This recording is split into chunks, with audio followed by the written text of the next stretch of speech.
दोस्तों, महाभारत को पांचवा वेद भी कहा जाता है क्योंकि इसके अंदर पूरे जीवन का सार है। और आज के समय में महाभारत पढ़ने का लोगों के पास टाइम ही नहीं होता। इसलिए आज से हम आपके लिए पूरा महाभारत एक स्लाइड एनिमेशन में लेके आएंगे, जिसका ये प्रथम भाग है। तो चलिए भगवान कृष्ण का नाम लेके शुरू करते हैं। दोस्तों, द्वापर युग के अंत में जब पृथ्वी पर अधर्म बहुत ही बढ़ने लगा था और धर्म का नाश होने लगा था, तब देवी पृथ्वी परम पिता ब्रह्मा के पास जाती है और उन्हें अपना सारा दुख बताती है और कहती है कि मुझे इन पापियों से मुक्ति दिलाओ। पृथ्वी की ये बात सुन सभी देवता एवं ब्रह्मा जी विष्णु जी के पास जाते हैं और उनसे विनती करते हैं कि वे पृथ्वी का भार उतारने के लिए अवतार ले। भगवान विष्णु ने उनकी विनती को स्वीकार कर लिया था। तब ब्रह्मा जी ने सभी देवताओं, गंधर्वों और अप्सराओं से कहा था कि तुम भी पृथ्वी का भार उतारने के लिए अवतार लो या अपने पुत्रों को भेजो। ब्रह्मा जी की बात मान के कुछ देवताओं ने अंश अवतार लिया था तथा कुछ देवताओं ने अपने पुत्रों को उत्पन्न किया था। अब हम आपको बताते हैं कि कौन किसका अवतार था और कौन किसका पुत्र था। देव नाम के वसु ने पितामह भीष्म के रूप में अवतार लिया था। बृहस्पति देव के अंश से द्रोणाचार्य उत्पन्न हुए थे। द्वापर युग के अंश से शकुनी का जन्म हुआ था। कलयुग के अंश से दुर्योधन का जन्म हुआ था। इसी प्रकार देवी कुंती की सहायता से सूर्य देव ने कर्ण को, धर्मदेव ने युधिष्ठिर को, वायुदेव ने भीम को तथा देवराज इंद्र ने अर्जुन को पुत्र के रूप में उत्पन्न किया था तथा अश्विनी कुमारों से नकुल एवं सहदेव का जन्म हुआ था। देवी सिद्धि ने कुंती के रूप में राजा सूरसेन के घर जन्म लिया था। तब उनका नाम पृथा था।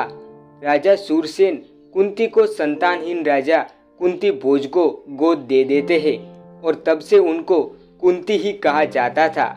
कुंती के बाद राजा सूरसेन के घर में वासुदेव जी का जन्म हुआ था।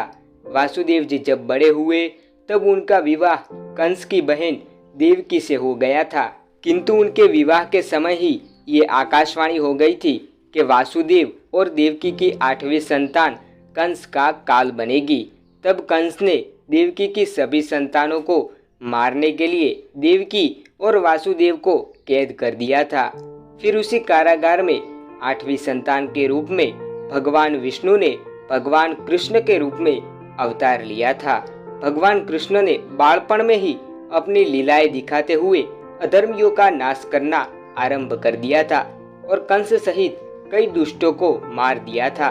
महर्षि वेदव्यास ने अपनी महाभारत में एक बहुत ही प्रतापी राजा महाभीष का उल्लेख किया है।